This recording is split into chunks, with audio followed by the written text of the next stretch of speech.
আমরা খুব স্পষ্টভাবে বলেছি যে আমরা এককভাবে নির্বাচনের প্রস্তুতি নিচ্ছি এবং সেক্ষেত্রে আমরা 300 আসনই আমাদের লক্ষ্য।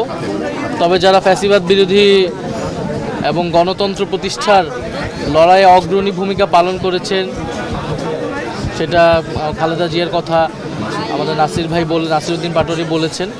ওনাদের বিষয়ে আমরা ওনাদের সম্মানে হয়তো আমরা সেসব জায়গায় আমরা প্রার্থী দিব না, বাট এছাড়া আমাদের সর্বাধিক আসনে আমরা আমাদের প্রার্থী শাপলা কলির জন্য আমরা প্রার্থী দিব এবং বাংলাদেশের মানুষের কাছে আমরা সে আহ্বান জানিয়েছি। আমরা বাংলাদেশের ইতিহাসে নির্বাচনী যে সংস্কৃতি, যে আমরা দেখি যাদের টাকা আছে, যারা এলাকায় গডফাদারগিরি করে, তারাই নির্বাচনের দ্বারা আমরা সেই সংস্কৃতিকে এবার চ্যালেঞ্জ করতে চাই।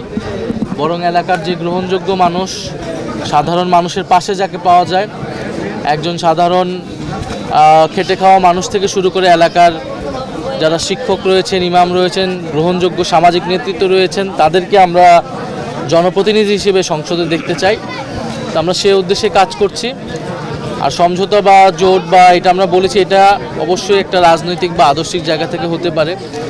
যদি সেরকম কোনো সম্ভাবনা তৈরি হয়, যেমন জুলাই সনদের বিষয়টা আছে, জুলাই সনদে